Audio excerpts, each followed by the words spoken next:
Bismillahirrahmanirrahim. Assalamualaikum warahmatullahi wabarakatuh. Alhamdulillahi rabbil alamin. Nahmaduhu wa nasta'inuhu wa nastaghfiruh wa na'udzu billahi min sururi anfusina wa min sayyiati a'malina.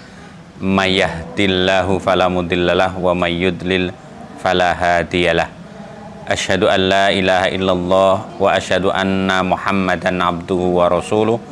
Allahumma salli wa sallim wa barik ala sayyidina Muhammad wa ala alihi wa ashabihi ajmain. Amma ba'd.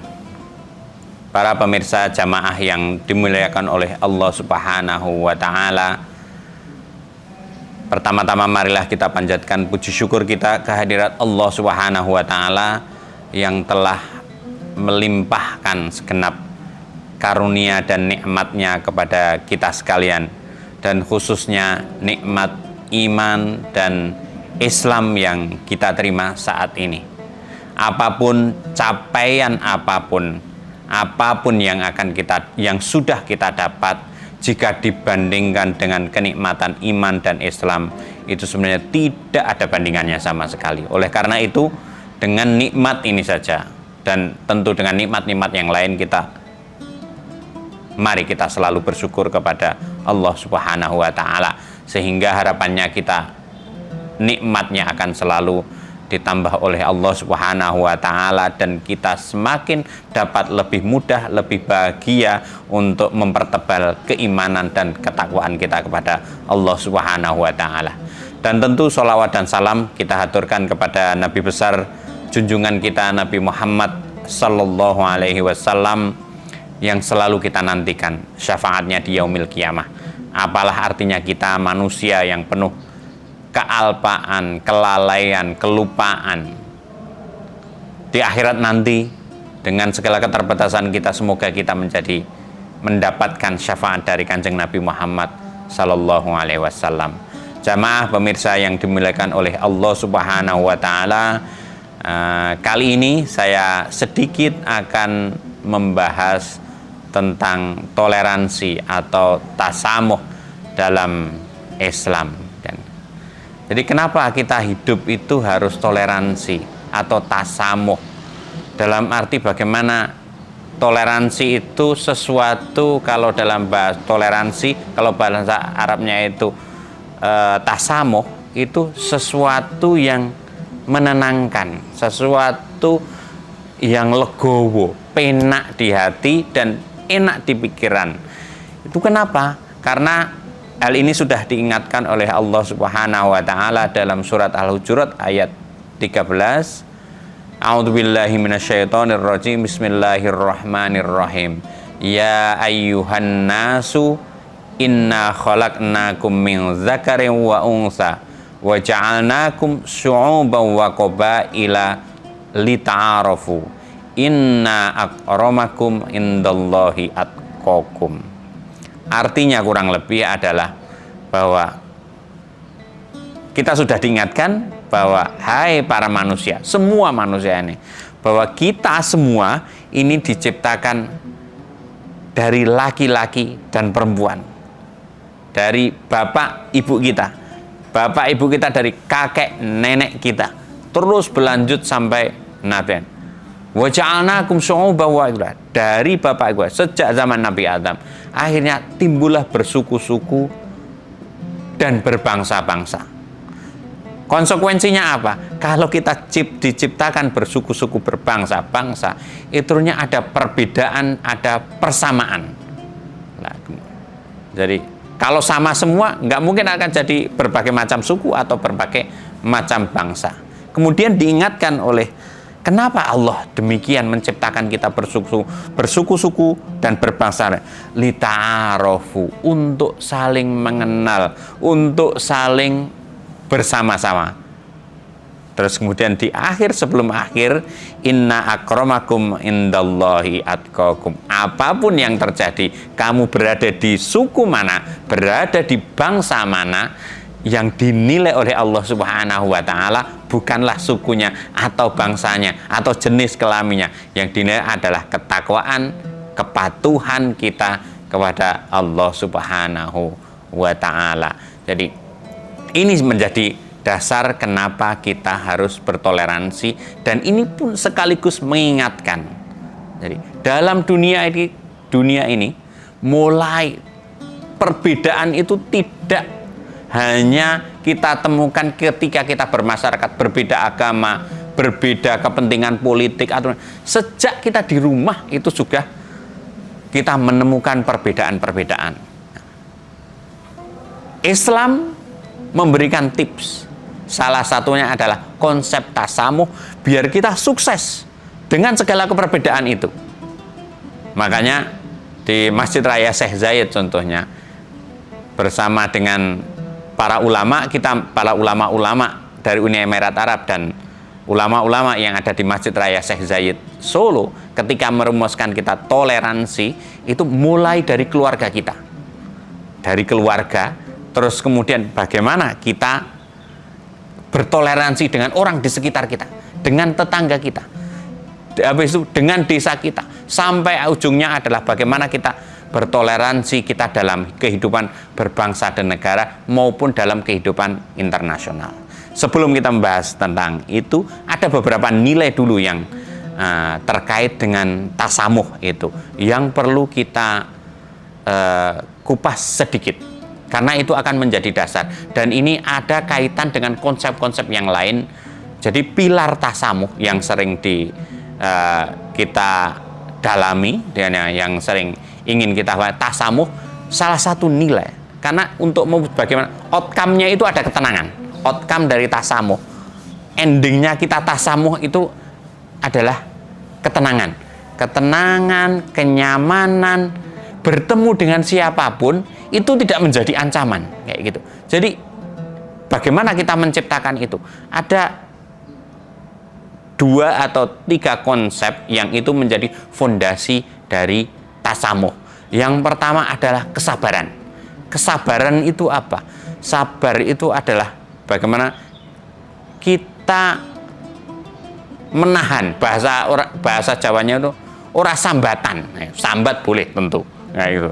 Apalagi kalau kita sambat kepada Allah Subhanahu wa Ta'ala, terus kemudian kita meminta, itu bagus. Tapi kalau sira sambat kepada orang lain, nah itu berarti belum bersabar. Sabar itu intinya bagaimana kita menahan atas ketidaknyamanan.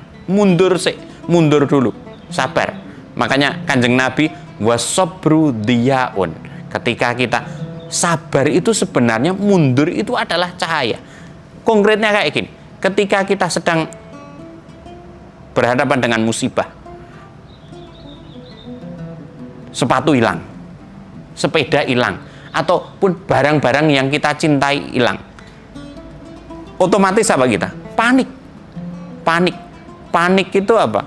Akhirnya membuat rasionalitas kita, berpikir kita menjadi tidak jernih. Kalau sabar itu kosek, bismillah, innalillah wa inna ilaihi rajiun, semua milik Allah.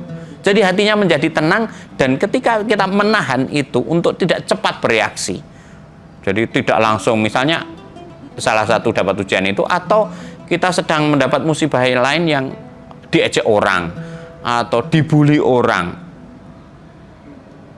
terus kemudian seperti tadi kita katakan, pasrahkan semua kepada Allah, itulah cara sabar. Jadi menahan, ya, gitu, menahan terhadap sesuatu yang yang tidak baik datang kepada kita. Kalau kita bisa menahan, semakin kita bersabar, diyaun, makanya sabar itu akan menjadi cahaya. Kalau kita logikakan, jadi sehingga akal pikiran kita itu akan bisa menjadi jernih ketika kita menghadapi situasi apapun, khususnya dalam ketika kita menerima musibah. Termasuk juga sebenarnya kesabaran itu juga ketika kita menerima nikmat dalam arti materi ataupun jabatan atau sifatnya yang keduniaan, itu juga harus dikembalikan kepada Allah Subhanahu wa Ta'ala. Untuk apa ini? Nanti dulu. Dapat rezeki banyak, nanti dulu. Jangan langsung dispending kayak gitu. Mana yang paling berat? Karena dengan menahan itu, sebenarnya ini sabar nanti ada kaitan, menahan nanti akan saya letakkan di yang nomor 2, ketakwaan itu tadi. Jadi dengan kita mengembalikan kepada Allah, pikiran kita menjadi lebih jernih. Jadi kita lebih rasional. Jadi baik ketika musibah atau mendapat kenikmatan dunia, kita akan menjadi lebih rasional dan lebih baik untuk kedepannya ke kita. Nah, itulah sebenarnya efek dari itu juga melahirkan sebuah rasa syukur, wujud rasa syukur. Terus kemudian yang kedua itu adalah ketakwaan.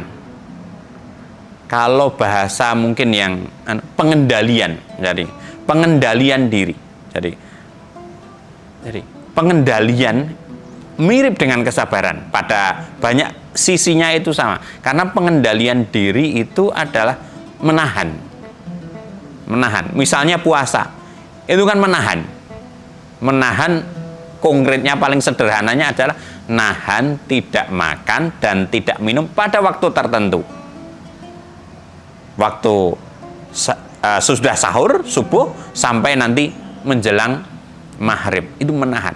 Menahan itu menurut dalam konsep itu adalah suatu keindahan. Sebenarnya menahan itu menciptakan sebuah keindahan. Mengendalikan diri itu sebenarnya adalah, misalnya ada makanan bukan berarti kita menghindari kenikmatan atau kita menolak terhadap keindahan. Menahan paling contoh konkret adalah puasa. Jadi ketika kita sedang tidak puasa, ketika ada ngomong nasi plus lawai bandeng, ada sayurnya, ketika kita sedang kenyang, itu ya indah, tapi kita mungkin sulit.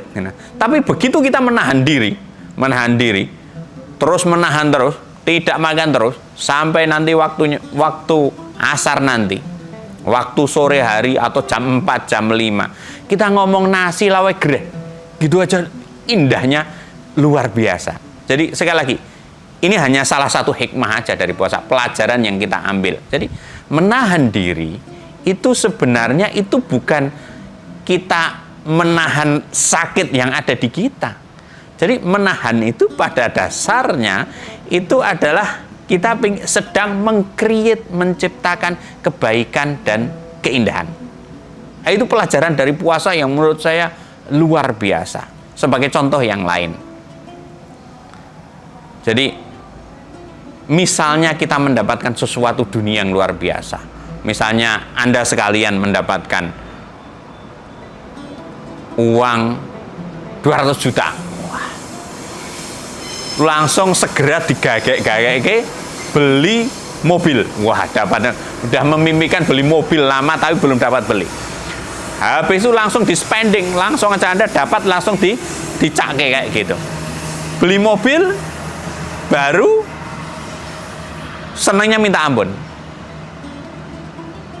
Tapi ingat, seminggu lagi Anda akan merasa biasa. Wah.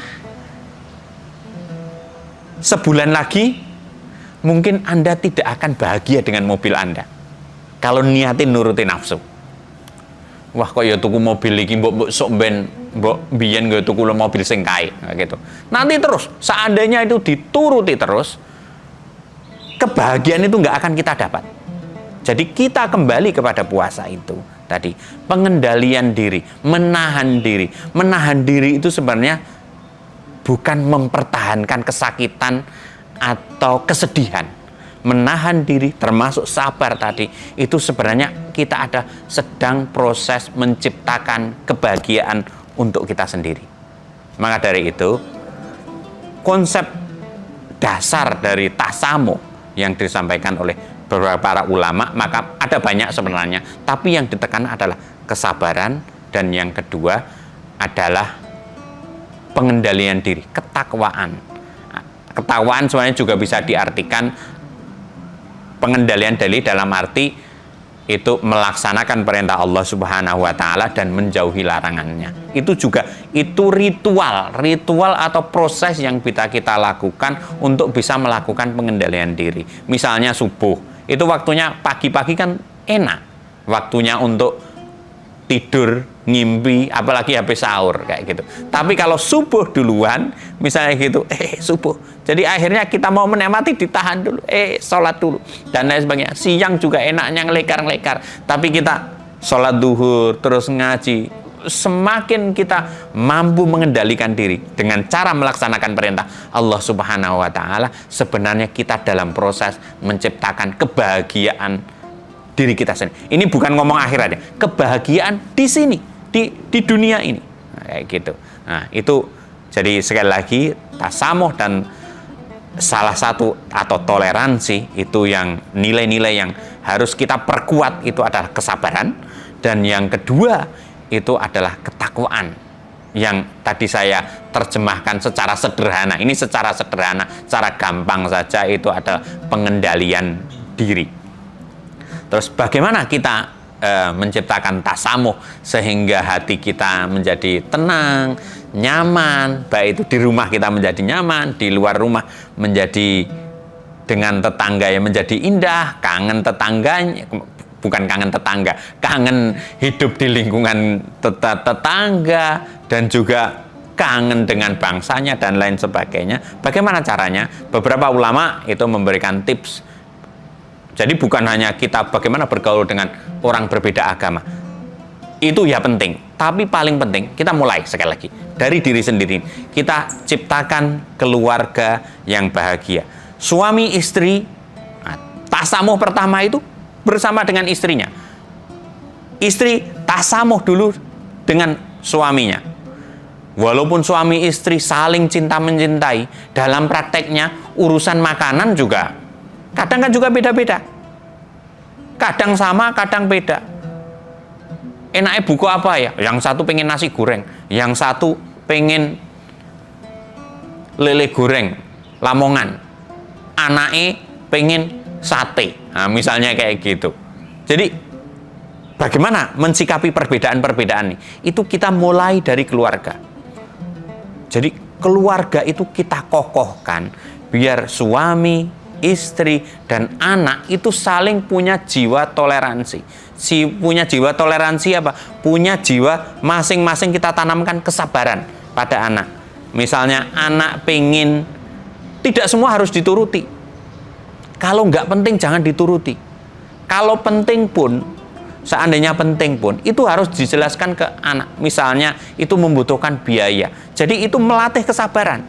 Jadi dengan melatih kesabaran anak, pasangan masing-masing, itu sebenarnya bagian fondasi dari toleransi ataupun kesabaran ataupun ketakwaan, membangun dari rumah.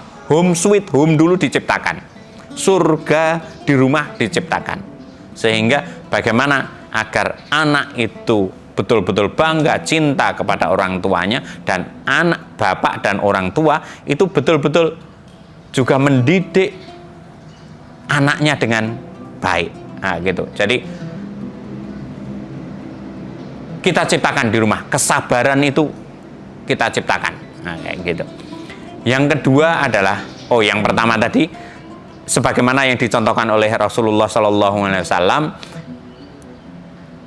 pernah ditanya, gimana sih manusia yang baik itu? Kanjeng Nabi Muhammad SAW, manusia yang keren, yang soleh, yang baik. Jawabannya Kanjeng Nabi sederhana, khairukum li ahli.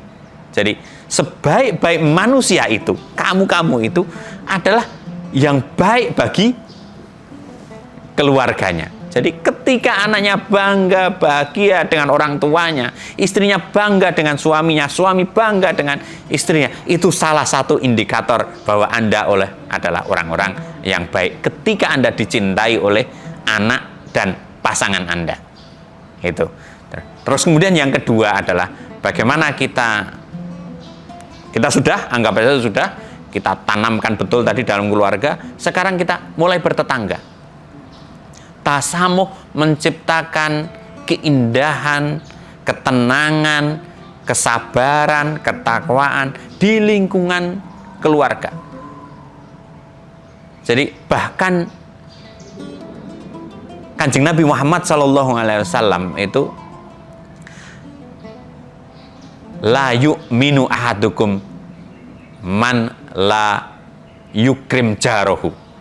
Ada yang mengatakan doifahu. Hampir mirip ini. Hampir mirip dalam arti bagaimana kita iman seseorang itu ditentukan oleh tetangganya. Bukan, Nabi tidak menunjukkan sholatnya, ya itu penting. Tapi yang disampaikan Kanjeng Nabi bahwa salah satu indikator keimanan itu adalah bagaimana dia menghormati tetangganya, kayak gitu. Ada beberapa hadis juga dinyatakan, misalnya ciri-ciri haji mabrur adalah bahwa setelah haji dia semakin baik dengan tetangganya. Ketika dia lebih baik dengan tetangganya dibanding dia sebelum haji kemarin, maka itu adalah ciri-ciri indikator sebagai haji yang mabrur. Jadi itulah pentingnya kita menciptakan keindahan dalam bertetangga. Tentu ketika bertetangga kita saling harmonis, naik turun kayak gitu. Naik turun. Kadang-kadang hanya masalah air, masalah sampah. Itu kadang-kadang timbul ketegangan. Boleh, tapi harus dihentikan. Ingat pesan Kanjeng Nabi bahwa keimanan kita itu ditentukan dengan tetangga kita. Makanya kesabaran itu menjadi penting. Jadi itu adalah bagaimana menciptakan kita keindahan. Untuk menciptakan keindahan bersama tetangga, kadang kita harus mundur dulu. Mundur dalam arti yang telah saya sampaikan tadi adalah bagaimana kita bukan mundur sebenarnya, sedang menciptakan kebahagiaan dan keharmonisan dengan tetangga kita. Jadi jangan dibayangkan kalau Anda ngalah dengan tetangga karena suatu saat sedang disakiti oleh tetangga kayak gitu. Ketika Anda mundur, menahan, orang bales, itu dianggap Anda lemah. Enggak, Anda sedang menjadi bagian orang beriman, menciptakan hubungan yang baik, keindahan kebersamaan dengan tetangga Anda tadi. Sama seperti dengan Kanjeng Nabi Muhammad yang ketika sholat sering dilempari kotoran, dilempari batu-batuan, kayak gitu. Kanjeng Nabi nggak pernah membalas.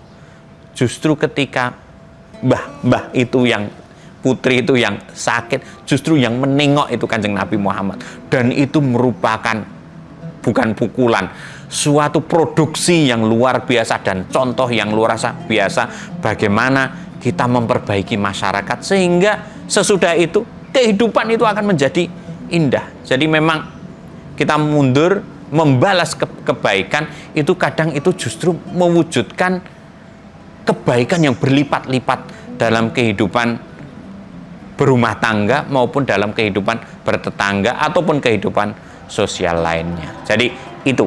Jadi kita ciptakan, praktekkan kesabaran ini di rumah tangga. Kemudian kita perjuangkan lagi bagaimana kita bersabar, bisa menahan diri, bisa menyontoh ketika disakiti, kita tahan, kita kuat dengan tetangga kita, dengan sanak saudara tetangga dalam arti bisa teman satu kantor, teman satu kerja, teman satu hobi, kita bersabar kayak gitu. Selanjutnya adalah kehidupan yang lebih luas, khususnya berbangsa dan bernegara.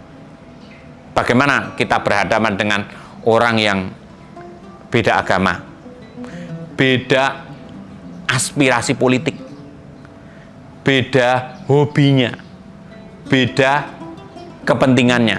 Yang satu hobinya mancing, yang satu hobinya catur. Wis beda meneh. Gitu. Bagaimana itu mengkombinasikan ini agar kita hidupnya berbangsa dan bernegara secara lebih luas itu lebih nikmat. Allah Subhanahu wa taala saja sudah memerintahkan kita, tidak ada paksaan dalam beragama. Lakum dinukum waliyatin. Dalam agama yang sifatnya sakral saja itu kita tetap diberikan memberikan kebebasan dalam Islam. Apalagi ke hal-hal yang sifatnya sosial lainnya yang tidak suci.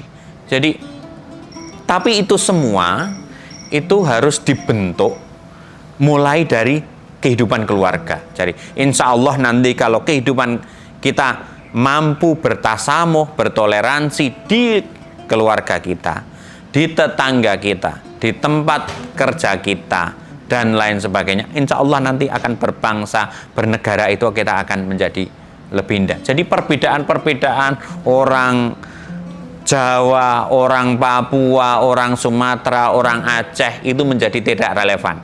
Perbedaannya justru itu bagian kita rasakan itu menjadi sebuah keindahan.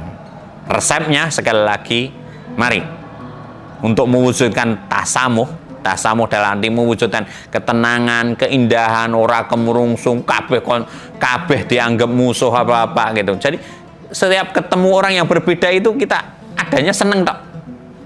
Tanamkan kesabaran. Yang kedua adalah pengendalian diri, nahan ya, gitu. Jangan cepat membalas. Insya Allah rasionalitas kita akan muncul, cahaya kesabaran kita itu akan muncul, dan akhirnya kehidupan kita itu menjadi lebih tenang, enak, rasionalitas kita juga menjadi jalan, akhirnya jiwa dan raga kita itu menjadi lebih sehat. Jadi terima kasih jamaah yang dimuliakan oleh Allah Subhanahu wa Ta'ala. Itu yang bisa saya sampaikan. Semoga di bulan Ramadan yang penuh berkah ini kita nanti mendapatkan malam Lailatul Qadar, dan kita terus menjadi insan yang baik, yang berguna, bukan hanya untuk kita sendiri, tapi juga keluarga kita, juga teman-teman kita, sebangsa setanah air. Terima kasih. Wallahul muwafiq ila aqwamit thoriq. Assalamualaikum warahmatullahi wabarakatuh. Download Tribun X sekarang. Menghadirkan lokal menjadi Indonesia.